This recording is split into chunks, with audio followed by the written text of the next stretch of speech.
आ रहे हैं कि बेहतर हो, तो इंशाल्लाह ताला आज इधर मैं आया हूँ। कल मिनिस्टर साहब नॉर्थ कराची जो है साइट एरिया गए थे और बाकी साइट एरियाज में भी जाएंगे ताकि जो काम कंप्लीट हुए उनका इफ्तिताह भी किया जाए और आगे जो ज़रूरियात हैं वो भी देखी जाए ताकि पूरी हो। शाह साहब ये फरमाइएगा, अपोजिशन एक इल्ज़ाम आयद करती है, किसी हद तक वो दुरुस्त भी है कि 13 साल से पीपल्स पार्टी की हुकूमत है सूबे में, ख़ासतौर पर कराची में पानी की गैर मुनसिफाना तकसीम और ट्रांसपोर्ट का निज़ाम नहीं दे सके। आपकी काबीना का एक सूबाई वजीर प्राइवेट बस में बैठ के लफ्ज़ इस्तेमाल नहीं करना चाहिए, बगलें बजाता है, तो कराची के शहरी ये नहीं उनको सब इशूज़ बिल्कुल हैं। ट्रांसपोर्ट के लिए हमारे प्लान्स तो सारे बने हुए हैं। अब वो जो भी कहें मैं वो भी फिर ब्लेम गेम शुरू हो जाएगा। मुझे ज़रा ये तो बताएं, पिछले 3 साल में 3 साल हो गए ना इस माशाल्लाह इस हुकूमत को, इन 13 साल में ये 3 साल इनके भी है ना जो वफाकी हुकूमत थी, इन्होंने सूबों को दिया क्या है? सूबों से छीनने के पीछे पड़े हुए हैं। इस वक्त भी 3 साल से इनकी रेवेन्यूज़ में कोई इजाफा नहीं हुआ। जो रेवेन्यूज़ ये कलेक्ट करते हैं, आज भी मेरी सुबह एक मीटिंग थी और मैंने ये कहा कि जी ये रेवेन्यू कलेक्ट नहीं कर सकते, आप सेल्स टैक्स जो ये कलेक्ट करते हैं वो भी हमारे हवाले करें, हम इससे बेहतर काम करेंगे। तो इश्यूज़ ये हैं। बाकी प्लान्स कराची शहर के लिए और प्लान्स के साथ वो एडवांस स्टेज पे हमारी इस एरिया के लिए येलो लाइन जो पहले हम चाइनीज़ के साथ कर रहे थे, अवार्ड भी हो गई थी, किसी वजह से वो आगे कंप्लीट नहीं कर सके, अब वर्ल्ड बैंक के साथ मिलकर कर रहे हैं, वो एक एडवांस स्टेज पे। जो रेड लाइन का मंसूबा है एशियन डेवलपमेंट बैंक के साथ, वो भी एक एडवांस स्टेज पे है। इंशाल्लाह ताला ये होंगे। मैं बिल्कुल मानता हूँ कि इनमें देर हुई, लेकिन जो रिसोर्सेज रिक्वायर्ड है और जो कलेक्ट करके फेडरल गवर्नमेंट, इसलिए हमारा 85% के करीब रेवेन्यू फेडरल गवर्नमेंट को कलेक्ट करके देना, सारे टैक्सेस की वसूली उनके पास है। लेकिन पिछले 3 साल में 0% ग्रोथ की वजह से हमारे सारे मंसूबे डिले हो गए।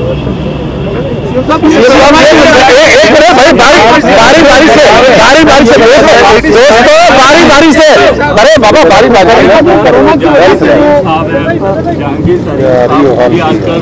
आए हुए हैं, आप क्या समझते हैं कि उनके खिलाफ जो कार्रवाई करनी है वो अरे भाई अपनी वारावारी से अगर वो पार्टी में शामिल होना चाहें तो आप उनको वेलकम करें? देखिए मेरी बात सुने, ये बड़ा प्री मैच्योर है ये सारी बातें। और जहांगीर तरीन साहब का मैंने कुछ स्टेटमेंट देखा है, वो कुछ कह रहे हैं, अभी तक उन्हें शायद उम्मीद कुछ है, लेकिन वो ज्यादा दिन रहेगी नहीं, फिर देखेंगे क्या होता है।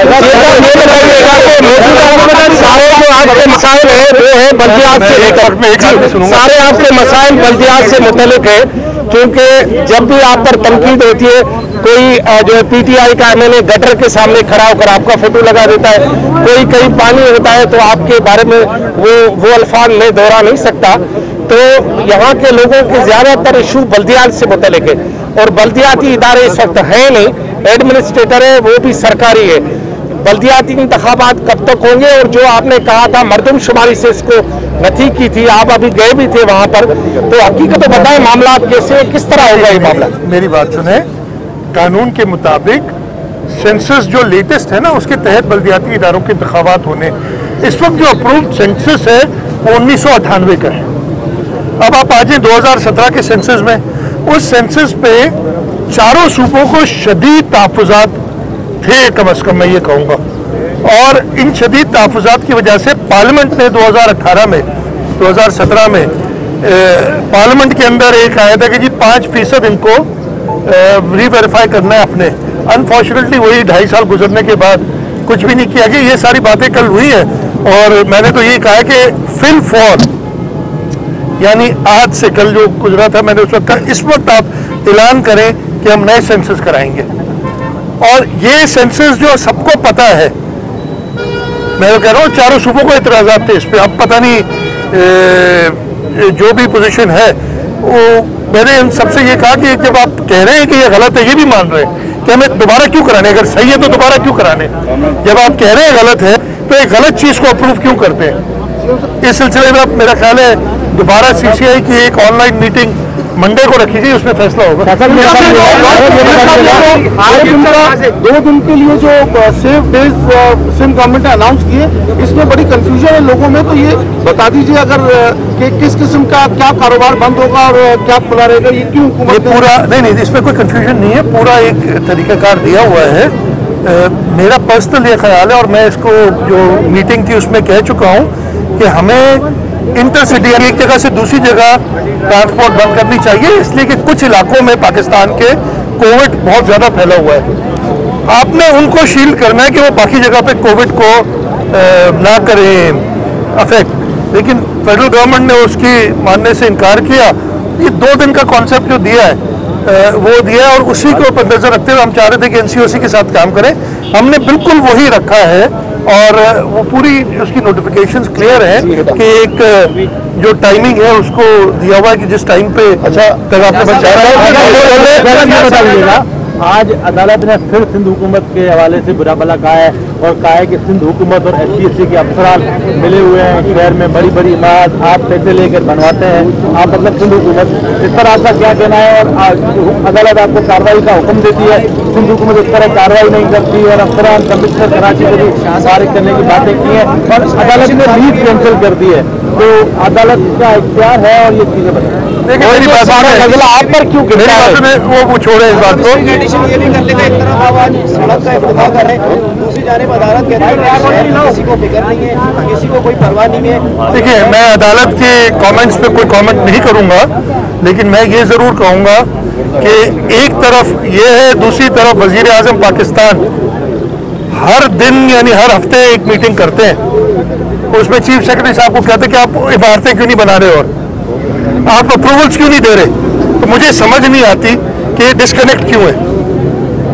मैं खुद एक बार अदालत में हाजिर हुआ था और इस दिन नासिर शाह साहब साथ ही खड़े होंगे इधर मेरे, नासिर शाह साहब को चीफ जस्टिस साहब ने कहा था कि आपका बयान आया है, तो उन्होंने बताया कि जी प्राइम मिनिस्टर साहब ये कह रहे हैं कि कंस्ट्रक्शन इंडस्ट्री को बढ़ाओ, बिल्डिंगें बनाओ। अब ये डिस्कनेक्ट पता नहीं क्यों हमारे ऊपर, एक तरफ कहते हैं कि अफसरान जैसे भी ऐसे ये नहीं है। अब ये मुझे बताएं, कमिश्नर कराची 21 ग्रेड का अफसर है, 21 ग्रेड के 16 अफसर फेडरल गवर्नमेंट ने हुकूमत सिंध को देने। कमिश्नर कराची भी वफाक का एक मुलाजिम है। 16 में से सिर्फ 6 हमारे पास है, 10 है नहीं। अब वो फेडरल गवर्नमेंट से कहूंगा भाई हमें 10 पूरे दे, और उससे नीचे ग्रेड्स में तो और ज्यादा प्रॉब्लम्स हैं, ये सारे अफसरान दें, ताकि अगर कोई हमें चॉइस है, चॉइस जो हमारे पास है जो अवेलेबल है। कल वजीर आजम से जो आपकी तस्वीर भी सामने आई, चारों वज़रा वाला भी थे, वजीर आजम भी साथ से, तो ये मद्दमशुमारी के अलावा भी जो दीगर उमूर है, खासतौर पे जो सूबे को पैसे कम मिल रहे हैं, नफी से हिस्सा कम मिलता है, दीगर मामला थे, कोई पेश है तो सिलसिले में? मेरी बात सुने, 2 चीज़ें मैंने और डिस्कस की थी। एक तो CCI का एजेंडा होता है, उस एजेंडे के तहत बात की थी, लेकिन 2 चीज़ें मैंने की थी। मैंने अस्पतालों की बात की थी और मैंने प्राइम मिनिस्टर साहब से जो पहले मिले थे उसमें बात की थी। I am grateful, prime minister साहब ने CCI में खुद उस नुक्ते को उठाया और कहा कि हम चाहते हैं कि ये अस्पताल हुकूमत सिंध चलाए, इसलिए कि वो अस्पताल अच्छे चला रही है, ये बात भी हुई है। वफाकी वजीर जो एक हैं CCI के मेंबर, उन्होंने भी कहा कि जी ये आप हमें नहीं दो, आप चलाओ। मैंने कहा आप रोज एक नई नोटिफिकेशन निकाल देते हो। उन्होंने कहा कि जी कोर्ट का सहारा लिया। उसी वक्त वजीर आजम ने जो स्पेशल असिस्टेंट है हेल्थ के फैसल सुल्तान साहब, और वो उस वक्त मौजूद नहीं थे, उन्होंने कहा उनको मैसेज मिल जाएगा जरूर, और जो लॉ मिनिस्टर साहब है फारूक नसीम साहब, उन्हें कहा कि वो, मैंने कहा वे आउट है, अदालती हुक्म में तरीक़ाकार दिया हुआ है। उन्होंने कहा जी ये करके और हम चाहते हैं कि सिम चलाए। अस्पताल ही बड़ा क्लियरली, लेकिन मेरा ख्याल है कुछ शरपसंद उनके दरमियान है जो रोज एक नई नोटिफिकेशन निकलवा देते हैं। वजीर आजम साहब को ऐसे ब्रीफ करते हैं कि जी सुप्रीम कोर्ट का ऐसा हुक्म है और वैसा हुक्म है। सुप्रीम कोर्ट का हुक्म बड़ा वाजे है कि टेक ओवर करने से पहले कुछ स्टेप्स है, वो शुरुआत ही नहीं की अभी तक, तो आप कैसे टेक ओवर करेंगे।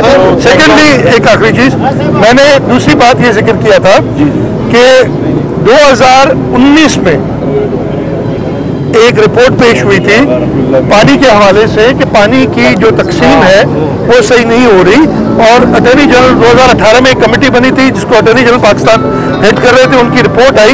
मैंने 2019 दिसंबर में जो मीटिंग हुई उसमें कहा कि इसको मंजूर किया जाए रिपोर्ट को। उस वक्त टाइम लिया गया कि नहीं जी एक और कमेटी बनाए। 2000 अब 1.5 साल तकरीबन उसको हो गया है, 1 साल 4-5 महीने हो गए, वो दोबारा CCI में नहीं लेके आते। मैंने ऑब्जेक्ट किया और पिछली CCI में मैंने रेज किया था जो नवंबर में हुई थी, और उन्होंने उस वक्त कहा था कि 1 महीने में इसको फाइनल करें। 4 महीने, उसको भी 5 महीने गुजर गए। तो ये चीजें मैंने रेज की, प्राइम मिनिस्टर ने यकीन दिलाया कि